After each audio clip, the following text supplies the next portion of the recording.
Narito na ang Tinig ng Kababaihan, ang programang tumatalakay sa karapatan ng kababaihan at iba pang kaugnay na usaping panlipunan. Tutok na sa programa kung saan ang boses mo ay mahalaga.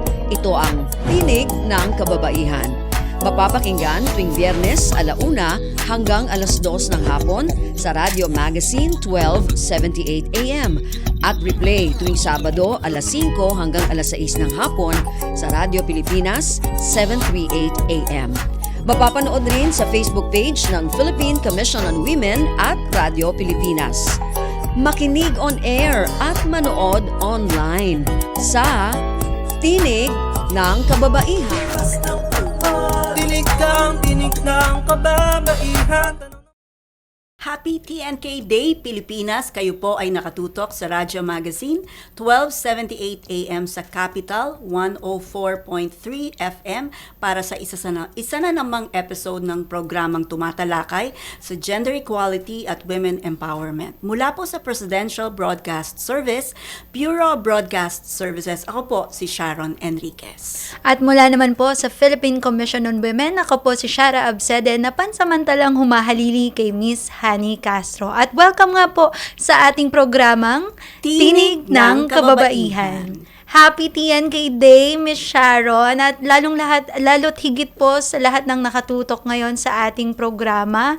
Mapapakinggan niyo po tayo sa Radio Magazine 1278 AM, Capital 104.3 FM, at maging sa PBS Receiver app tuwing Biyernes mula 1:00 hanggang 2:00 ng hapon. Yes, at naka-live stream din po tayo sa Facebook page ng Philippine Commission on Women, Radio Magazine at Capital 104.3 FM at maging sa YouTube channel ng Radio Magazine.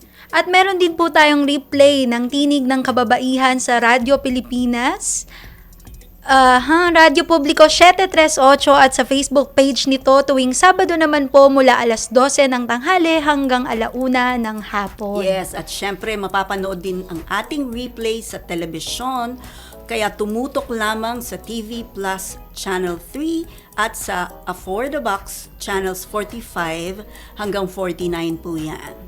At saka, Miss Sharon, sa mga hindi po maaabutan yung live natin, no, pwede nyo pong balikan ng ating mga ka-TNK, kaya mga past episodes natin. Bisitahin nyo lamang po ang TNK webpage, PCW YouTube channel, at PCW Digital God Library na makikita nyo po ngayon sa inyong mga screens. Yan, ang dami nyo na pong option, yan.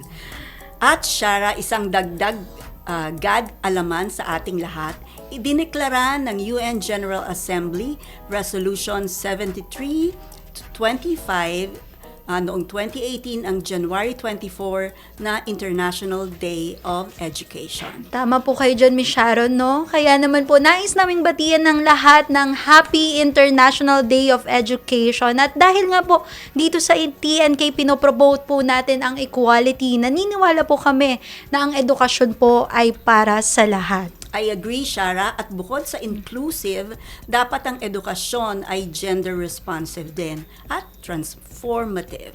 Yes, Miss Sharon. At speaking po of education, dumako na po tayo ngayon sa ating featured Godworks of the Week. Godwork na good work? I-flex na yan!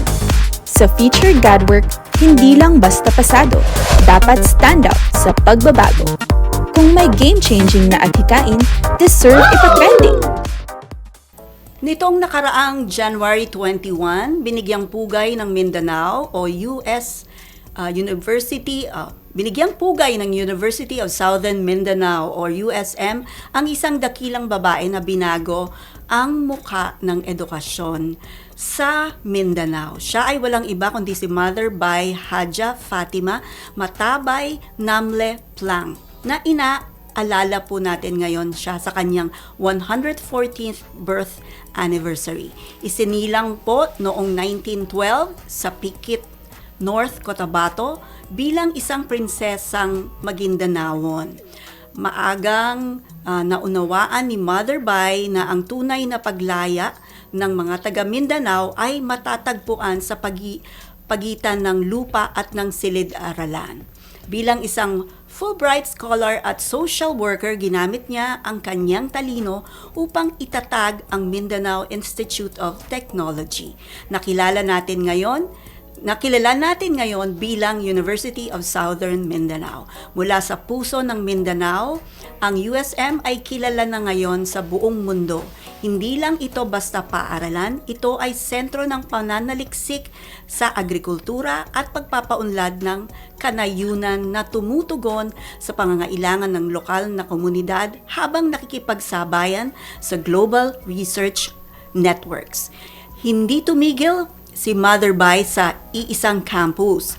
Itinatag din niya ang Children's Educational Foundation Village sa Arakan at ang Mindanao Islamic Foundation Polytechnic Institute noong masiguro na ang bokasyonal na pagsasanay at edukasyon ay abot kamay ng lahat. Ang kanyang legasiya ay patunay na ang edukasyong naguugat sa pagsiserbisyo ay isang pamanang mananatiling buhay hanggang sa susunod na mga henerasyon. At mga ka-TNK, another good news po, 44 na kababaihan sa Ifugao ang matagumpay na nagtapos sa ilalim ng isang Digital Skills Training Program ng Renewable Energy Producer na SN Aboitiz Power Group o SNAP. Bahagi ito ng Batch 2 ng Elevate AIDA or Artificial Intelligence Data Annotation, kung saan sa loob po ng 20 days ay sinanay sila sa pag-label at pag-categorize ng datos para sa AI o Artificial Intelligence. Tunay po na mga skills na ito ay kailangan para makapagtrabaho sila online kahit nasa loob po ng kani-kanilang mga bahay. Ayon kay SNAP President Joseph Yu, mahalaga ang mga ganitong programa para sa inclusive development. Aniya, sa pamamagitan ng digital skills, magkakaroon ng bagong pagkakakitaan ng mga ina ng bagong pagkakakitaan ng mga ina habang tinututukan pa rin po nila ang kanilang gampanin sa loob ng tahanan. Patunay nga ito, Miss Sharon, na talagang ang edukasyon po ay para sa lahat. Yes, I agree, Shara. Kaya good job po sa God work ng ating Godvocates, lalo na sa mga sumusulong o nagsusulong sa edukasyon. Ngayon naman, alamin natin ang ating hashtag #SaySaTNK Question of the Week.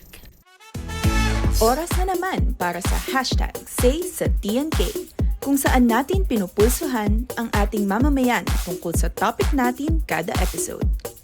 Para sumali, bisitahin at i-follow ang PCW Facebook at X accounts sa @PCWGovPH, kung saan ipopost kada Webes ang ating question for the week.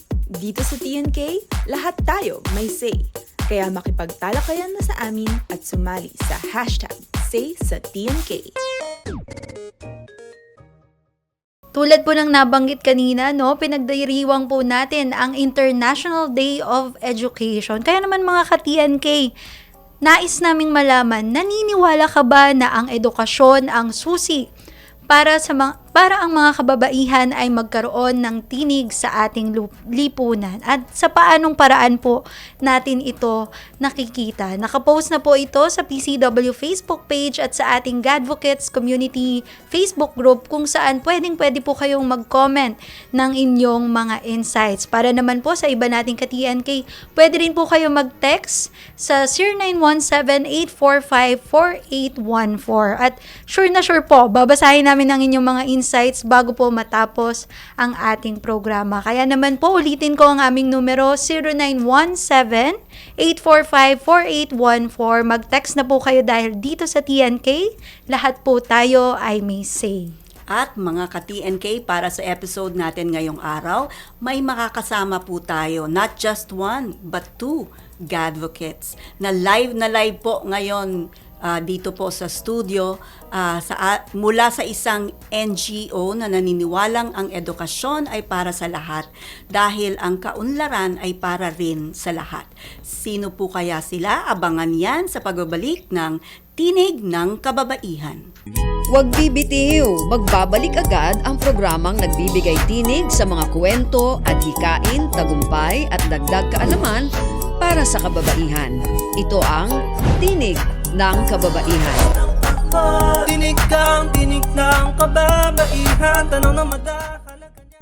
Tumaya sumigaw, ikalat ang balita, pantay-pantay lahat, walang pinagkaiba.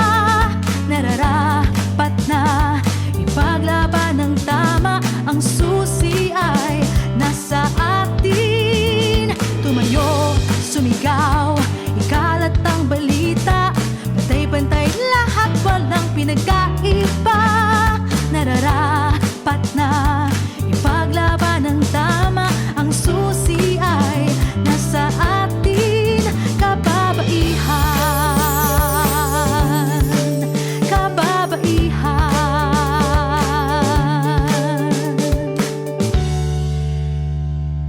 Nagbabalik ang makabuluhang talakayan, pagbabahagi ng kaalaman at pagbibigay tinig sa mga kwento, adhikain at tagumpay ng kababaihan. Narito na ang Tinig ng Kababaihan. Tinig ng kababaihan, tanong ng madakalang kanyang. Kayo po ay nakatutok pa rin sa Tinig ng Kababaihan at para po sa ating episode ngayong araw na pinamagatang Liwanag ng Bansa, Dunong ng Bawat Isa, Edukasyon para sa Lahat. Kasama po natin ngayong araw, live po dito sa ating studio mula sa Liwanag at Dunong Project. Walang iba kundi sina Advocacy Officer Miss Maningning Vilog at Advocacy Coordinator Miss Angel Manalo. Tawagin na lang daw po natin silang Ate Ning at Ate Angel. Happy TNK Day po at welcome po sa Tinig ng Kababaihan. Lapit po kayo sa mic. Ayan. Hello po. Good afternoon. Ay, thank you for having us po. So, yan po ang boses niya ay siya si Ma'am Ning. Ayan. And si Ma'am Angel. Hello po. Happy TNK Day po. Ako naman po si Angel mula po sa Liwanag at Dunong. Okay. Welcome po sa ating Tinig ng Kababaihan radio program dahil ipinagdiriwang nga natin ang International Day of Education. Maari po bang ibahagi ninyo kung bakit mahalagang ipagdiwang ito lalo na sa konteksto ng Pilipinas? Ayan, yun po muli. Hello po mga ka-TNK, ano. Ayun. So, yun. Napakahalaga po talaga nung ipinagdiriwang natin ang Pandaigdigang Araw ng Edukasyon dahil sa mga pagkakataong pong ganito ay napag-uusapan talaga ng mas malawak yung pagdating sa edukasyon, kung nasaan na ba tayo, dahil hindi naman siya magiging tunay na pagdiriwang kung limitado na yung pwede nating banggitin tungkol sa edukasyon. Sa napakaraming pagkakataon, bihira mapag-usapan talaga yung issues ng education. Ang hashtag nga natin ay edukasyon para sa lahat, pero ito ba talaga ay para sa lahat? Nakakalimutan na rin natin kung ano ba talaga yung tunay na kahulugan ng edukasyon. Mula nga ito sa salitang Latin na educare, na ito ay pag-aalaga or pagmumulat. Hindi lang siya, nilalagpasan niya yung literasiya. Ang edukasyon nga, it can liberate us or it can oppress us. Kaya naman napakagandang mapag-usapan talaga ang edukasyon sa pamamagitan ng mga pagdiriwang po na katulad nito. Okay. May masasabi po ba si Ma'am Angel? Okay. Okay, later daw po Later daw siya. ang insights ni Miss Angel. Napakaganda po na yung education, it can ma'am, it can oppress us Or liberate us. Liberate us. Ang ganda po, Wow, no? ganda nun. Tapos nabanggit nyo din kanina po, Miss Ning or Ma'am Ning, ang official na hashtags po ng Liwanag at Dunong ay hashtag edukasyon para sa lahat at hashtag kaunlaran para sa lahat. Ano po ba yung kahulugan nito? Ano po ang kahulugan ng mga paniniwalang ito? Lalong-lalo na po when it comes to our marginalized sectors. So, ibigay ko po kay Miss Angel. Ayun po.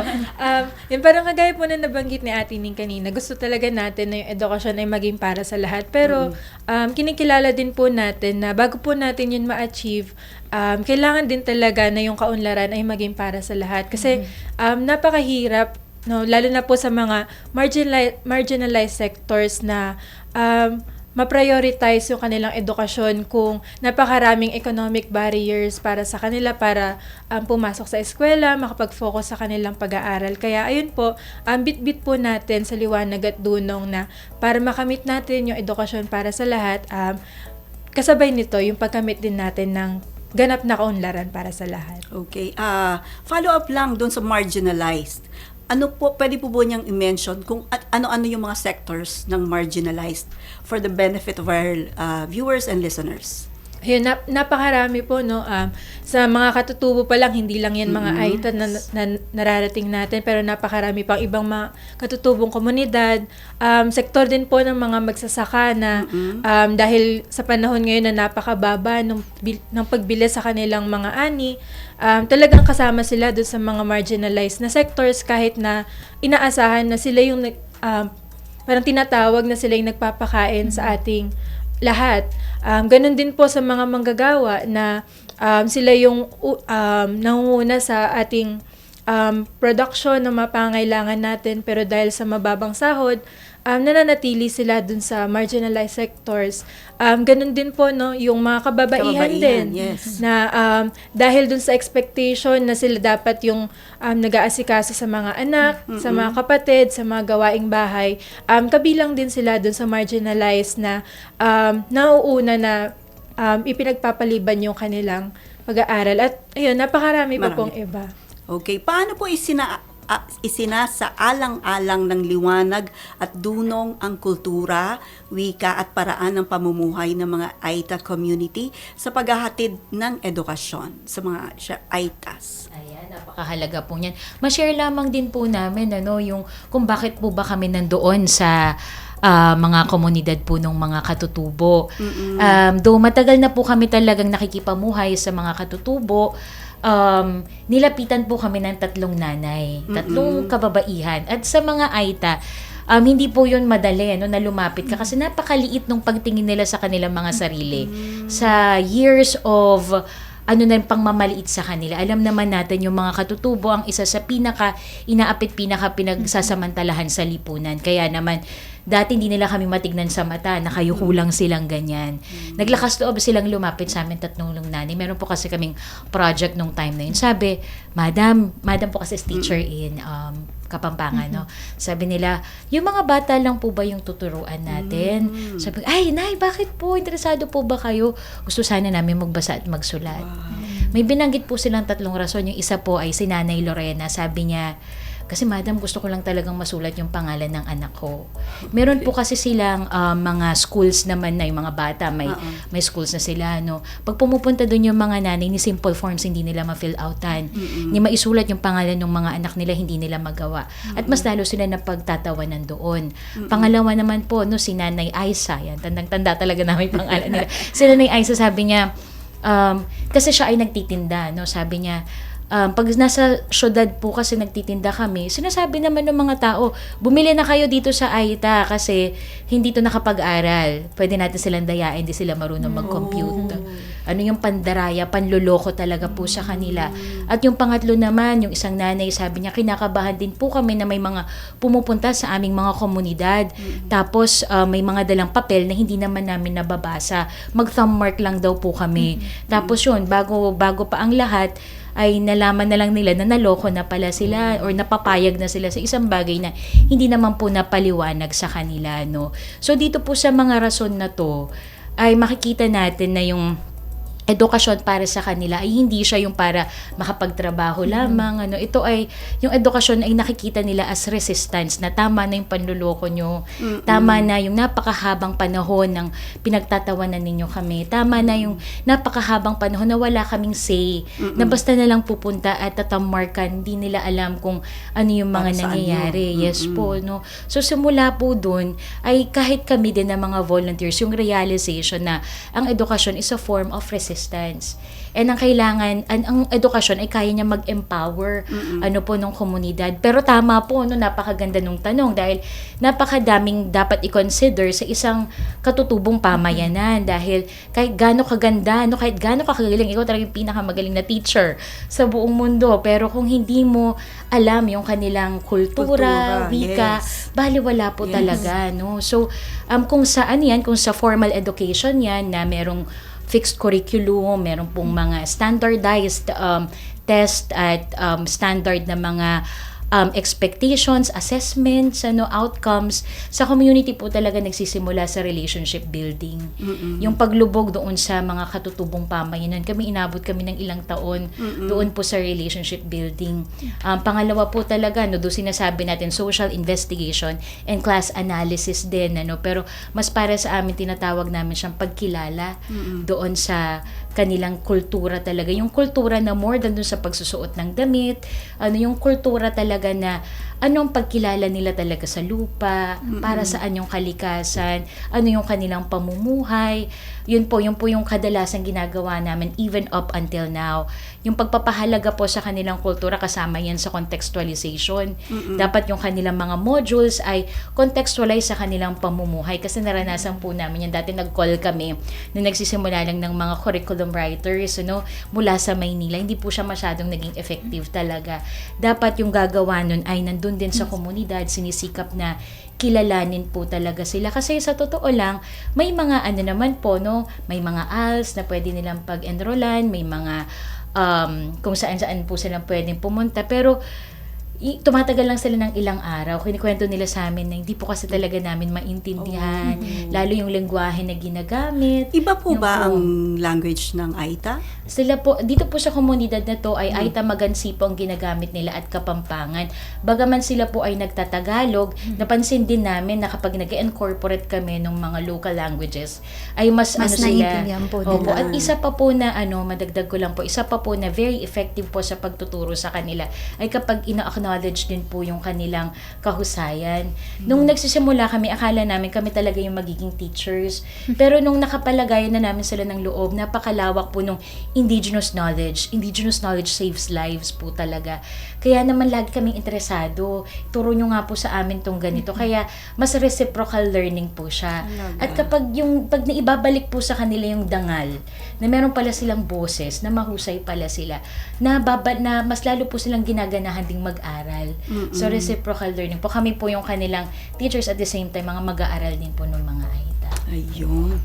Thank you very much po Ate Ding sa sharing. Naantig po ang ating damdamin. Medyo may kurot po ng kaunti sa puso because tayo po lumaki dun sa sinasabi po na kailangan mo mag-aral para magkaroon ka ng magandang kurso, magandang trabaho paglaki mo. Pero sa kanila po pala, it's a way of surviving na para hindi po sila maloko sa everyday life nila. So, iba po talaga.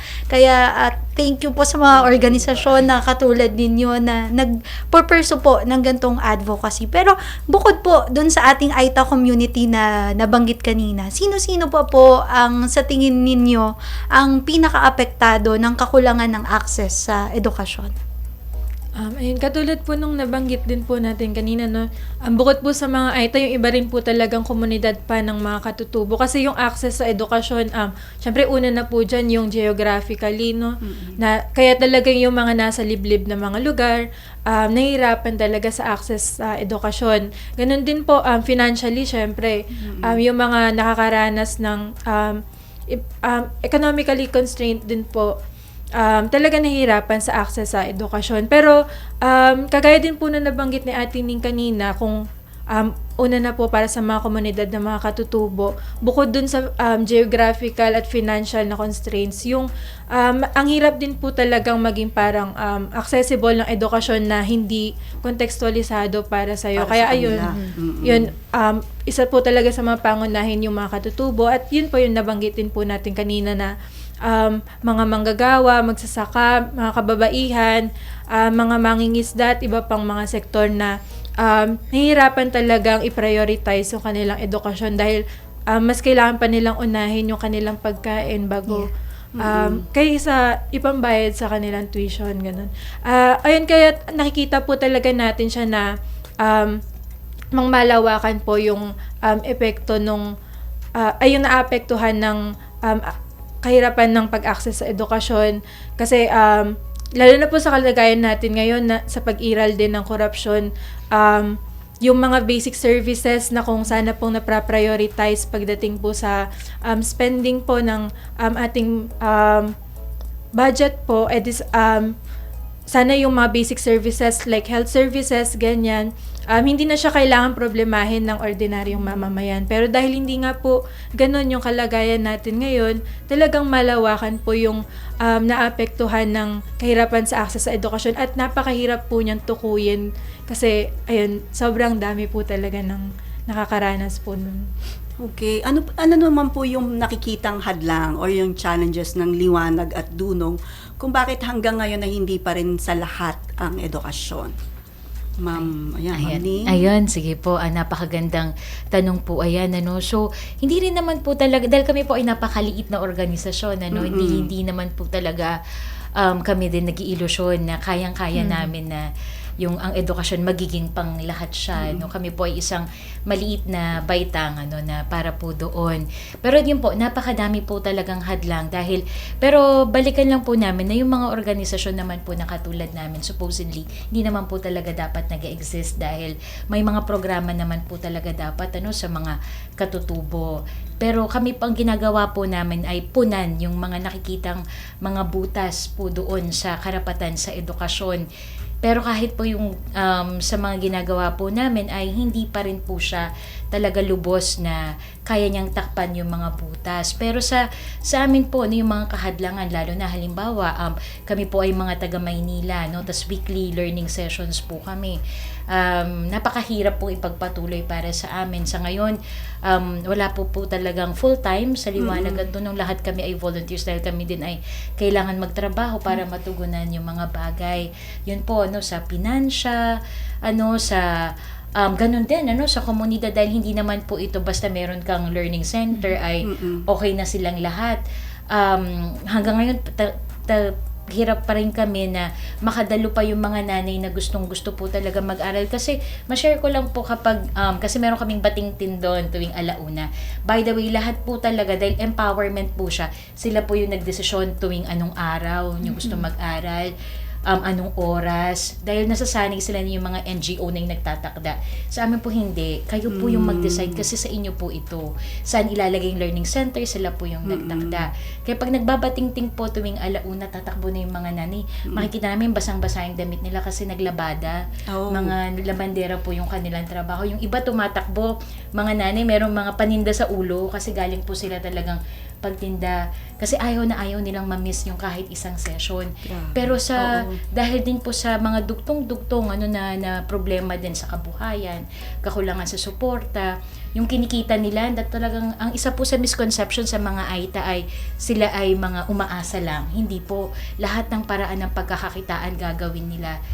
Ngunit may magkasakit lang na isa, lahat nung kinita nila kailangan nilang ibigay doon na kaya naman hindi pa rin sila nakakadalo doon sa learning sessions. Dahil po sa learning sessions naman natin, hindi lang naman po ito literacy na talagang magagamit nila. Pero na-practice din natin yung critical thinking, even yung IPRA, yung Indigenous Peoples' Rights Act na pag-uusapan po, ito po ay itong safe space na papag-usapan yung mga ganitong bagay dahil ang edukasyon naman talaga, una sa lahat, dapat siya'y mapagpalaya, na dapat naihaharap niya yung isang tao doon sa ano ba yung papel niya sa lipunan at ano yung magagawa niya. At yun din yung prina-practice natin sa mga AITA. Kaya naman, ma-share ko lang po, despite doon sa mga limitasyon, sa literasiya na pangarap natin sa kanila, actually yung simpleng maramdaman lang ng mga katutubo na may karapatan silang tumanggi, mag-negotiate, wagi na po tayo dun naman ang dapat na front ng education. Pero ayun, kagaya po nung nakaraan, may mga katutubo po kasi na mga nabigyan ng trabaho pero biglang tinanggal. Tapos po yung mga katutubo, dahil sila ay nakakapag-aral na at napapractice yung kanilang critical thinking, hindi po sila pumayag na hindi sila mabigyan ng 13th month pay. Proud na proud po silang kunikwento nila sa amin. Sabi nila, Madam, kinausap namin, hindi po kami basta umalis. Nakuha niyo ba yung 13th month pay niyo? Opo! Proud na proud sila. Kasi ito po yung pinag-uusapan natin tuwing linggo, diba? Kaya yung mga ganun po, despite dun sa mga kahirapan, yung pagsusulong din po talaga. Pero yun po, yung mga maliliit na butas lang yung kayang punan ng aming maliit na organisasyon. Kaya bukod doon sa volunteerismo na ginagawa natin, pinapanawagan po natin yung edukasyon para sa lahat, na naway maging tungtungan yung liwanag at dunong na mas mapag-usapan po yung edukasyon, yung tunay na kalagayan ng edukasyon, lalo na yung sa mga nasa laylayan na hanggang ngayon meron pa rin po talagang nahuhuli. Okay, hindi na sila maluloko ngayon. Napakaganda po ng mga shinare nila Ate Ning at Ate Angel, no, na yung edukasyon po, it's not merely yung studying po or exchange of knowledge, more on empowering po yung mga kababayan po natin, as you mentioned, ay nasa laylayan pa po para naman maiangat po natin ang antas ng kanilang pamumuhay. At And also yung yung realidad ng buhay, nalalaman na nila. Kaya kumbaga ang ginagawa nyo ay parang domino effect or ripple effect. Isa lang yung maliit lang, pero alam ko in the Yes, long in the run, future nako, po. yes. Yes. Mag-ripple effect. Tama po, no, Miss Sharon. At maraming salamat po sa inyong mga binahagi sa amin. Samantala mga ka-TNK, puputulin po natin ng saglit ang ating usapan para sa ilang paalala. Magbabalik po ang Tinig ng Kababaihan. Huwag bibitiw, magbabalik agad ang programang nagbibigay tinig sa mga kwento, adhikain, tagumpay at dagdag kaalaman para sa kababaihan. Ito ang Tinig ng Kababaihan. Tinig ng kababaihan, tanong na madakalagan niya. Game, 1, 2, and... Paa, tuhod, balik at ulo, itapwetan, baywang at sus. Huwag mong titigan ang hindi sa'yo at maging disenteng tao. Pare, ang catcalling ay isang uri ng sexual harassment. Di biro ang sexual harassment at di nakakamacho ang pang-aabuso. Isang paalala mula sa Philippine Commission on Women. Nagbabalik ang makabuluhang talakayan, pagbabahagi ng kaalaman at pagbibigay tinig sa mga kwento, adhikain at tagumpay ng kababaihan. Narito na ang Tinig ng Kababaihan. Tinig ng kababaihan, tanong na madakalagan niya. Back po sa Tinig ng Kababaihan para po sa pagpapatuloy ng ating episode na pinamagatang Liwanag ng Bansa, Dunong ng Bawat Isa, Edukasyon para sa Lahat. Kasama pa rin po natin ngayong araw sina Ma'am Ning at Ma'am Angel mula sa Liwanag at Dunong Project.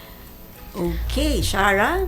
Sa gitna po, sa pagpapatuloy po ng ating magandang usapan, Ate Ning, Ate Angel, sa gitna po ng mga nabanggit yung hadlang or hamon kanina or nakita nyo mismo sa mga komunidad pong inyong pinupuntahan, ano po yung misyon ng Liwanag at Dunong sa pagsusulong ng edukasyon para sa lahat? Okay. Tinginan pa po kami. Okay. Sige po. Bali yung ating mission naman po talaga ay isa siyang dahan-dahan na pagpunta dun sa mga komunidad. Una po dahil kami rin ay tumatawag na mga volunteers na lalo na nung una nga binukas namin ito sa mga professionals lamang. Pero ngayon magugulat kami talaga mga kabataan yung gustong-gustong pumunta doon sa komunidad na mabuksan at isa sa aming mga misyon ay mamulat ang nakararami sa tunay na kalagayan ng mga katutubo. Dahil hanggang ngayon, ano ba talaga yung alam ng mga tao tungkol sa mga AITA?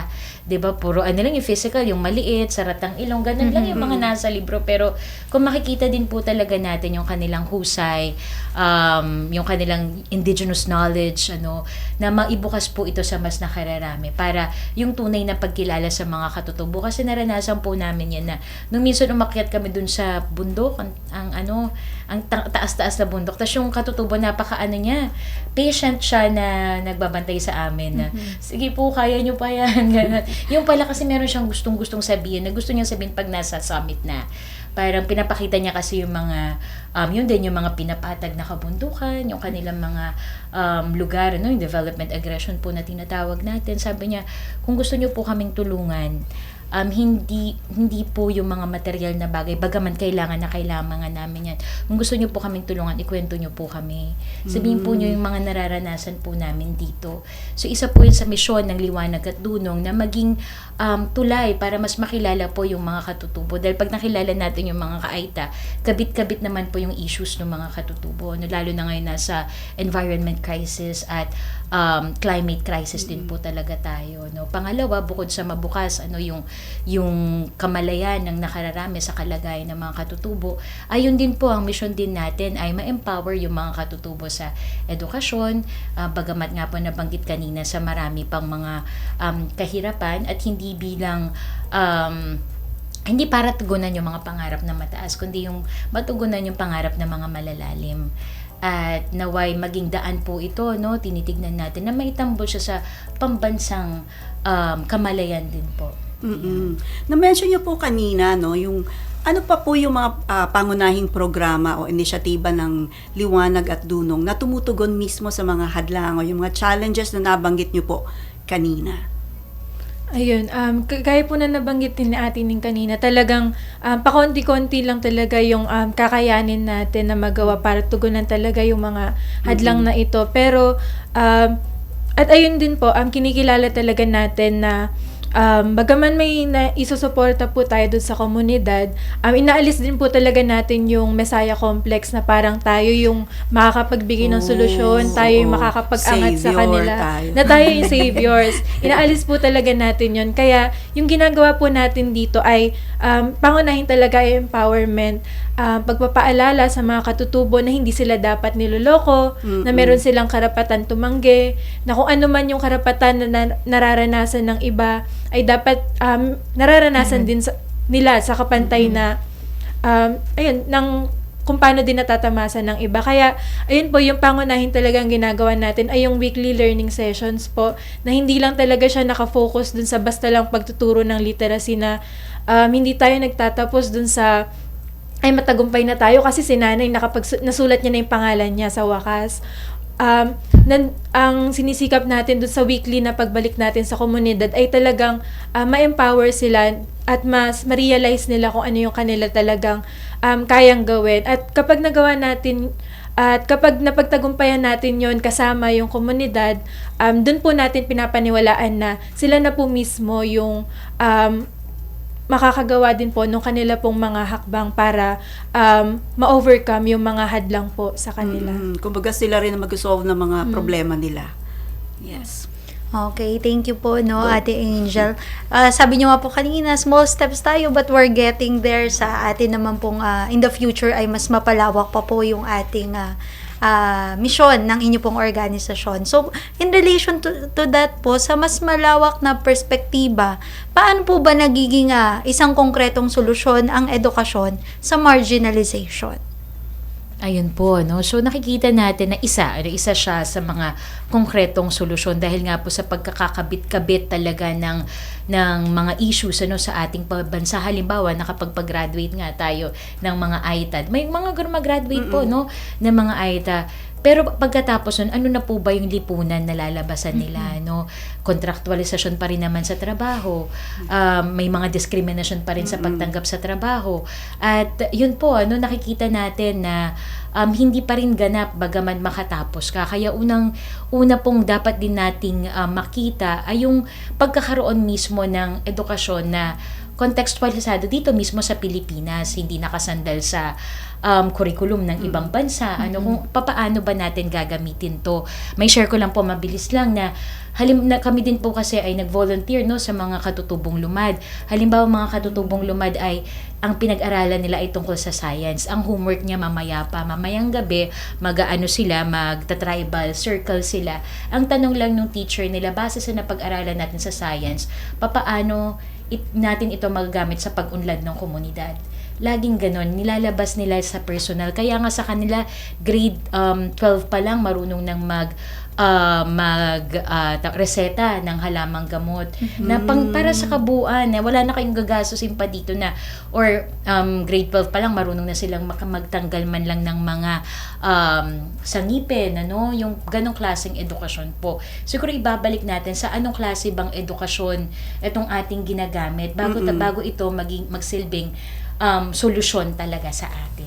Okay, maraming salamat po at sa pagbabalik po ng alamin po natin kung ano ang papel na pwedeng nating gampanan sa advocacy ang ating ipinaglalaban, ang edukasyon para sa lahat. Abangan po natin yan. Magbabalik po ang Tinig ng Kababaihan. Huwag bibitiw, magbabalik agad ang programang nagbibigay tinig sa mga kwento, adhikain, tagumpay at dagdag kaalaman para sa kababaihan. Ito ang Tinig ng Kababaihan. Tinig kang tinig ng kababaihan, tanaw na madahalaga niya. Kamangha-mangha talaga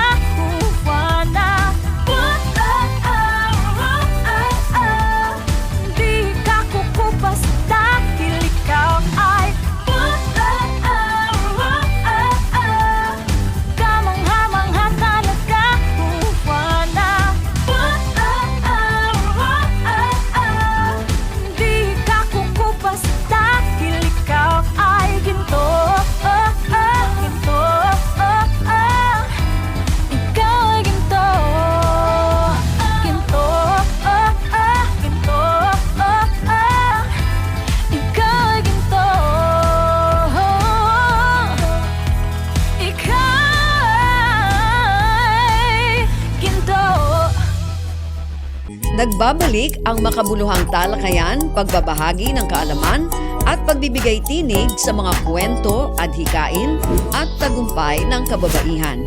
Narito na ang Tinig ng Kababaihan. Tinig ng kababaihan, tanong ng madahalaga.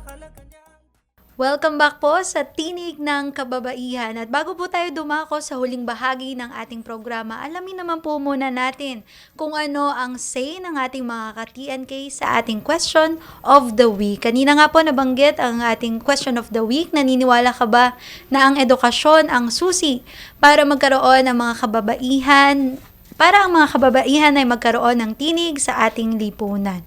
Paano? Ito ang say ni Sean Kyle Flores. Opo, naniniwala ako na ang edukasyon ang isa sa pinakamahalagang susi upang magkaroon ng tinig ang mga kababaihan sa lipunan. Sa pamamagitan ng edukasyon, nagkakaroon sila ng kaalaman, kumpiyansa at kakayahang ipahayag ang kanilang mga pananaw. Gayunpaman, mahalaga ring samahan ito ng kahusayan at pagkakaisa upang mas mapalakas at marinig ang tinig ng bawat kababaihan. At say naman ni Gian Lim, yes, it is an adage more than it is a cliche. Education opens doors for women, but with education also comes discernment and a more expansive worldview. Although it's not only factor, education significantly contributes to the formation of one's values and an indicator of what a society considers normative and holds in high regard. If Philippine education reflects appreciation and encouragement for women and girls as natural co-makers, partners, champions, and leaders, perhaps in this lifetime, we may see a Philippines that reacts to women's participation with kayang-kaya talaga niya rather than kaya pala niya. At the very least in my lifetime, I hope to witness a Philippines that sees higher levels of educational attainment among the fairer half of its population without questioning its impact on simple marriageability. May we live in a time where an outstanding Filipina is embraced as the norm rather than a surprising exception to the rule. Wow, napakalalim naman ng ano niya. Ng say niya. Dagdag naman po ni Ma'am Marga Nuque, yes, naniniwala ako na ang edukasyon ay susi para mas magkaroon ng tinig ang mga kababaihan sa ating lipunan. Dahil naniniwala rin ako na ang education ay it leads to empowerment. Pag may alam ka, mas kampante ka na gumalaw, magdesisyon para sa iyong sarili at magsalita kapag nakikita mong may nangyayaring mali. An educated woman is an empowered woman. Napakaganda po, ano? An empowered woman is not afraid to speak her mind, have her voice be heard, and stand for what is right. At say naman ni LV Pakinggan, yes, naniniwala po ako ng edukasyon ay susi upang magkaroon ng tinig ang mga kababaihan sa ating lipunan.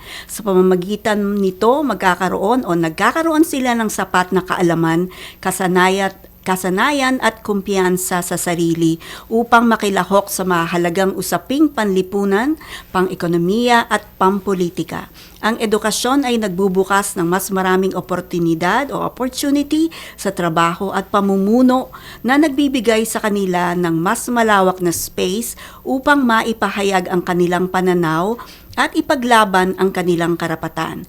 Bukod dito, nakakatulong din ang edukasyon sa pagbabago ng tradisyonal na pananaw na madalas naglilimita sa papel na ginagampanan nating mga kababaihan, kaya nagiging daan ito sa mas inklusibong lipunan para ang boses ng kababaihan ay pantay na pakikinggan at papahalagahan. Ayan, maraming salamat po sa mga nagbigay insights. ng kanilang insights. Ngayon naman po, brief comment from Ate Ning and Ate Angel. Ano pong masasabi nyo sa mga say ng ating ka-TNK ngayong araw na ito? Sorry po. Meron po ba kayong nakita Yes. o na Opo. ano niya? Sobrang in-internalize Oo. po nila yung In-internalize mga- namin, eh. Ganda po Parang kasi malalim ng ba? TNK. Opo, ng mga maganda. ka-TNK Napakaganda natin. lalo na yung sinasabi nila na isa talaga ang edukasyon sa hakbang para mas magkaroon ng boses yung mga kababaihan. Dahil kagaya nga po, sa lipunan, kailangan critical ka talaga. So, yun po. Yun naman. Kaya tama naman po yung kanilang mga nabanggit para sa Okay. Ayun, agree din po talaga na kapag empowering yung education talagang makakatulong siya para mas mabigyang boses yung mga kababayan. Pero ayun lang din siguro yung naramdaman ko po dun sa mga insights na nabasa natin. Sana dumating tayo dun sa point na hindi na kailangan patunayan ng mga babae na dapat may pantay din silang boses sa iba pang sa mga kalalakihan, ganyan, na kailangan pa nilang patunayan yung sarili nila. Pero, ayun, totoo po talaga, napakalaking bagay po ng empowering na tipo ng edukasyon para mabigyan ng tinig ang kababaihan. Okay, at ito po ang last question. Ano po ang mahalagang papel ng gobyerno, civil society, at pribadong sektor sa pagsusulong ng edukasyon para sa lahat? Ano po ang pwede nilang maitulong yung bawat sektor na yon? Ayun, napakahalaga po. Kagaya nga po nung nabanggit ko, yung mga organisasyon talagang katulad namin ay hindi naman po talaga dapat nag-exist. Kaya panawagan din po talaga ito sa may mga kapangyarihan. Dahil kami nasa, kulang po talagang aming mga resources, talagang yung mga maliliit lang na butas, yung kayang punan ng aming organisasyon. At nasa may mga kapangyarihan po, yung makinarya, yung mga resources na maaring gamitin para po talaga tayo ay magkaroon ng edukasyon para sa lahat. Ngunit ang panawagan din po namin na sana ay lumubog din sa mga pamayanan, ang mga ating mga leaders para makita nila yung tunay na kalagayan talaga ng mga katutubo, yung tunay na dapat ng edukasyon ay mapagpalaya, ng edukasyon dapat ay talagang hindi siya nag-o-oppress sa atin.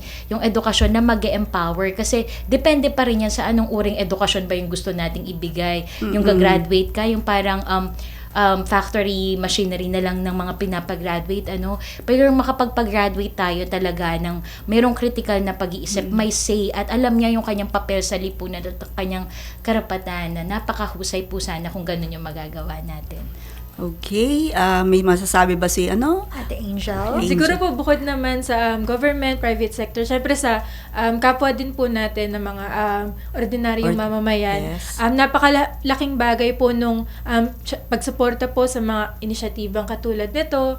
At din po, yun, bukod po sa mga nabanggit ni Ate Ning, tayo din po talaga mismo i-challenge natin yung sarili natin na mas kilalanin pa yung mga komunidad na gusto natin maabot pa ng edukasyon na sa kasalukuyan ay hindi pa nga po nararating nito. So, Okay, ayun po. talagang dapat tulong-tulong, Opo. We Yes need po, all the collective help effort po that we talaga. can get. Oo. Okay, nako. Sige, Shara. Thank you very much po, Ate Ning, Ate Angel, at mga ka-TNK. Nakasama po natin ngayong araw sina Miss Maningning Vilog at Miss Angel Manalo mula sa Liwanag at Dunong Project. Salamat po. sa pagpapaunlak Opo. sa amin pong Salamat imbitasyon. Sana po tayo po invite din sa kanilang Oo. mga learning Yes. sessions. Tapos aakyat din tayo ng bundok. Yes po. Para marating po natin yung mga ating ibang kababayan po. Salamat din po sa lahat ng bumubuo ng Liwanag at Dunong Project at sa lahat ng mga sumusuporta sa kanilang advokasya. At sa punto pong ito, mga ka-TNK, nais nating pasalamatan din ang Radyo Pilipinas, Presidential Broadcast Service, Bureau of Broadcast Services, sa pamumuno po ni Director General Fernando Dindo Amparo Sanga, at sa mga production personnel na nakatuwang natin sa broadcast ngayong araw. Maraming salamat din po sa mga nakasama natin mula sa Philippine Commission on Women na pinamumunuan po ng aming chairperson, Ermelita Valdeavilla, at sa social marketing section ng PCW na siya naman pong bumubuo sa ating TNK production team. At tandaan, ang edukasyon ay para sa lahat. Ayan ang underline natin, para po yan sa lahat. Hindi ito dapat maging pribilehyo ng iilan lamang dahil ito ay karapatan ng bawat mamamayan. anuman ang kasarian, katayuan sa buhay o pinanggalingan. Mga ka-TNK, ako po si Sharon Enriquez. Sapagkat po ang liwanag ng bansa ay nagmumula sa dunong ng bawat isa at ang tunay na kaunlaran ay makakamtam lamang natin kapag pantay ang lahat ng kasarian at may pagkakataong matuto, mangarap at makilahok ang bawat isa sa paghubog ng ating lipunan. Mga ka-TNK, sa ngalan po ni Miss Hani Castro, ako po si Shara Absede. Manatiling nakatutok sa Radyo Magazine, Radyo Pilipinas, Radyo Publiko at Capital 104.3 FM hanggang sa susunod na episode ng ating programang Tinig ng Kababaihan. Lakas ng takbo, tinig ng kababaihan. Tanong ng madahalaga niyang di matatawan.